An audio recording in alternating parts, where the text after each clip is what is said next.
दोस्तों, आज मैं आपको श्री कृष्ण के द्वारा दिए गए 5 ऐसी बातों के बारे में बताऊंगा जिससे आपकी जिंदगी और भी आसान हो जाएगी और आपके मन में चल रहे सारे प्रश्नों के उत्तर मिल जाएंगे।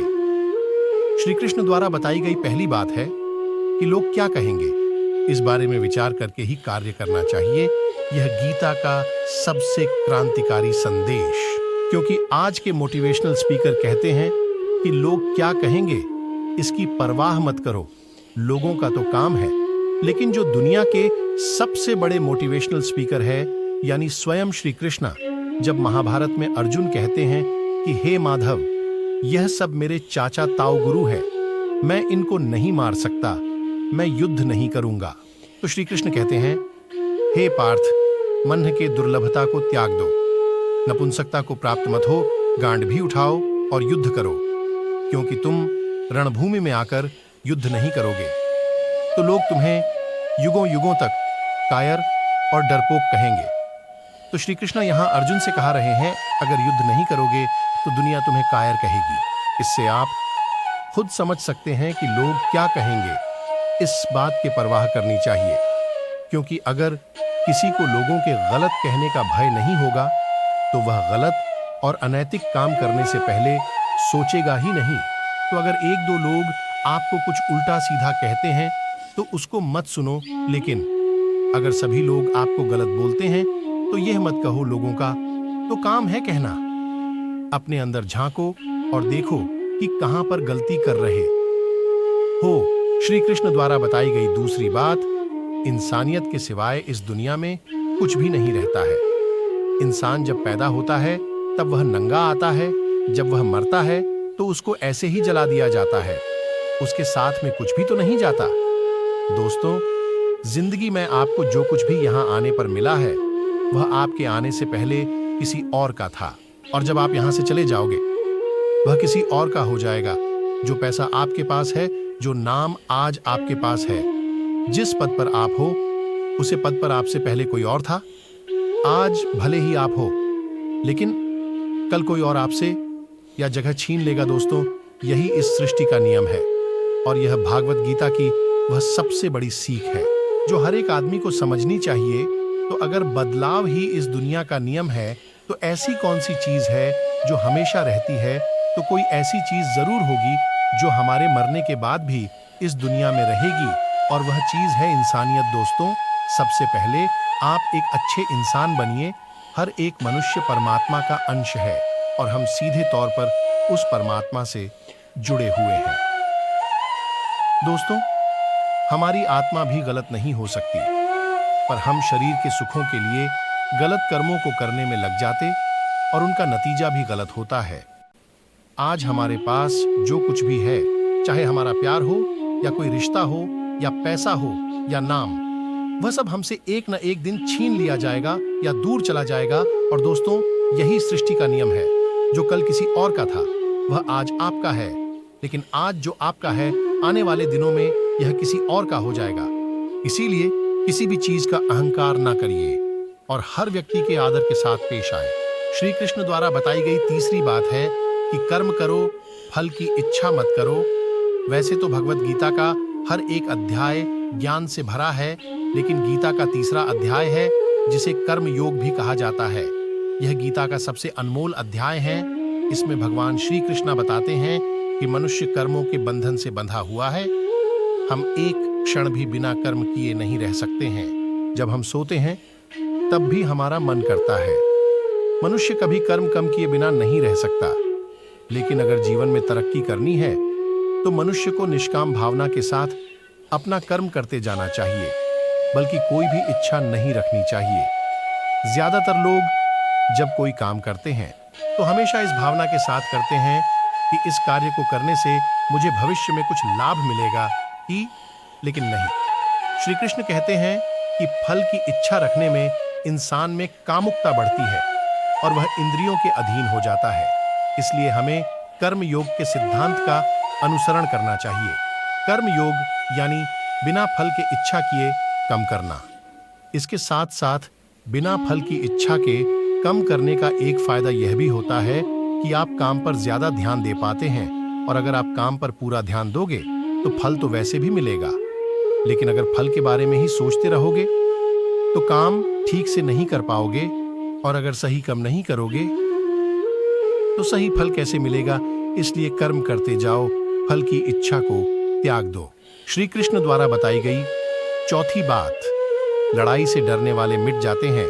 श्रीमद् भागवत गीता में कहा है कि जिंदगी एक उत्सव है, संघर्ष नहीं।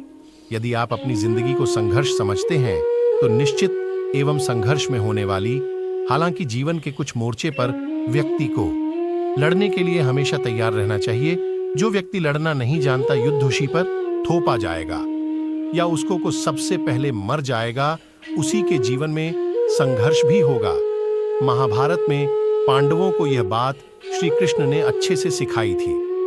पांडव अपने बंधु और भाइयों से लड़ना नहीं चाहते, लेकिन श्री कृष्ण ने समझाया, जब किसी मसले का हल शांतिपूर्ण किसी भी तरह से नहीं होता तो युद्ध ही एकमात्र विकल्प बच जाता है।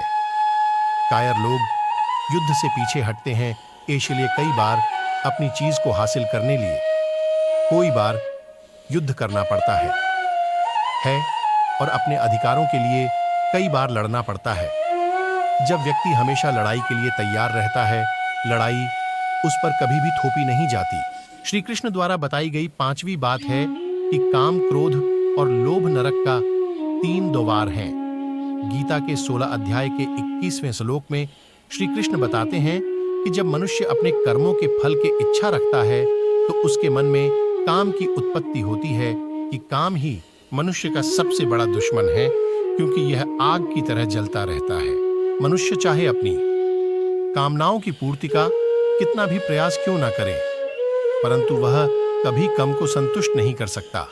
और जब कामनाओं की पूर्ति नहीं होती तो क्रोध पैदा होता है, और क्रोध के आवेग में आकर मनुष्य अपनी गलतियां करता है जो उसे और नीचे धकेलती है। काम की उत्पत्ति का एक कारण लोभ भी है, क्योंकि मनुष्य अगर उतने से संतोष कर ले जितना उसके पास है, अगर वह अपनी इच्छाओं का काम कर दें तो अपने शत्रु कम पर विजय पा सकता है। इसलिए दोस्तों, सबसे पहले तो जीवन में संतोष रखना चाहिए। अगर आपका काम 10,000 के फोन में चल सकता है, लेकिन फिर भी आप 1 लाख का फोन लेने की सोचते, तो यही चीज आपके मन में काम की उत्पत्ति का कारण बनेगी। इसलिए सांसारिक सुखों का इच्छा का त्याग कर दो, क्योंकि उनसे मिलने वाला सुख बहुत ही सार्मिक होता है, जो कभी व्यक्ति को तृप्त नहीं कर पाता। श्री कृष्ण ने गीता में कई बार काम के विषय में 40वें श्लोक में श्री कृष्ण बताते हैं, इंद्रियों और मन की काम का जन्म स्थल है, इसलिए काम रूपी स्थल को हराना है तो अपनी इंद्रियों को वश में करना सीखो और उन्हें भगवान में लगाओ। तो दोस्तों, यह थी श्री कृष्ण द्वारा बताए हुए 5 बातें जो श्रीमद् भागवत गीता में स्पष्ट रूप से लिखी गई हैं। एक समय की बात, अफ्रीका महाद्वीप में हीरो की कई खानों की खोज हो चुकी थी, जहां से बहुत मात्रा में हीरे प्राप्त हुए थे। वहां के गांव में रहने वाला एक किसान अक्सर वह लोगों की कहानी सुनाया करता था, जिन्होंने हीरो की खान खोजकर उसे पैसे कमाए और अमीर बन गई। वे भी हीरो को खान खोजकर अमीर बनना चाहता था। एक दिन अमीर बनने के सपने को साकार करने के लिए उसने अपना खेत भेज दिया और हीरो की खान की खोज में निकल पड़ा। अफ्रीका के लगभग सभी स्थान को छान मारने के बाद भी उसे हीरो का कुछ पता नहीं चल पाया। उसे अपना अमीर बनने का सपना टूटा हुआ दिखाई दिया। समय गुजारने के साथ उसका मनोबल गिरने लगा, तो इतना हताश हो गया कि उसके जीवन की तमन्ना ही समाप्त हो गया। दिन उसने नदी में कूदकर अपनी जान दे दी। इस दौरान दूसरा किसान, जिसने पहले किसान से उसका खेत खरीदा था, एक दिन उसे खेत के मध्य बहती छोटी नदी पार गया। उसे नदी के पानी में से एक इंद्रधनुष प्रकाश फूटता हुआ दिखाई दिया। उसने ध्यान से देखा तो पाया कि नदी के किनारे एक पत्थर पर सूर्य की किरणें पाड़ने से वह चमक रहा है। किसान ने झुककर पत्थर उठा लिया और घर में ले आया। वह एक खूबसूरत पत्थर था। उसने सोचा सजावट के लिए काम आएगा, और उसने घर पर ही सजा लिया और कई दिनों तक पत्थर उसके घर पर ही सजा रहा। एक दिन उसके घर पर एक उसका मित्र आया। उसने जब वह पत्थर देखा तो हैरान रह गया। उसने किसान से पूछा, मित्र, तुम इस पत्थर की कीमत जानते हो? किसान ने जवाब दिया, नहीं, मेरे ख्याल से यह हीरा है। शायद अब तक खोजे गए हीरों में से सबसे बड़ा हीरा है। किसान लिए इस बात पर यकीन करना मुश्किल था। उसने अपने मित्र को बताया, उसे वह पत्थर नदी के खेत के किनारे मिला है। वहां और भी ऐसे पत्थर हो सकते हैं। वह दोनों खेत पहुंचे और वहां से कुछ पत्थर नमूने के तौर पर चुन लिए, फिर उन्हें जांच के लिए भेज दिए। जब जांच रिपोर्ट आई तो किसान के मित्र की बात सच निकले। वह पत्थर हीरे ही थे। उसे खेत में हीरे का भंडार था और उसे समय तक खोजी गई सबसे कीमती हीरो की खदान थी। दूसरा किसान उस खदान की वजह से मालामाल हो गया। पहले दोस्तों, इस कहानी से हमें सीख मिलती है। दर दर भटका और अंत में जान दे दी, जबकि हीरो की खान उसके खेत के दबे तले थे। दोस्तों, इस कहानी से हमें सीख मिलती है। इस कहानी में हीरे पहले किसान के कदमों तले ही थे, लेकिन उन्हें पहचान नहीं पाया और उनकी खोज में भटकता रहा। ठीक वैसे ही हम भी सफलता प्राप्ति के लिए अच्छे अवसर की तलाश में भटकते रहते हैं। हम उन अवसर को पहचान नहीं पाते या पहचान कर भी महत्व नहीं देते हैं जो हमारे आसपास ही छुपे रहते हैं। जीवन में सफलता पाना है तो आवश्यकता है बुद्धिमानी और परख से उन और अवसरों को पहचानने की और धैर्य से अनिवार्यता कार्य करने की सफलता निश्चित ही है। तो दोस्तों, ऐसे ही वीडियो देखने के लिए हमें फॉलो और सब्सक्राइब कर लो। दोस्तों, मिलते हैं एक ऐसे ही न्यू वीडियो में। तब तक के लिए दोस्तों, जय श्री कृष्णा, राधे राधे दोस्तों।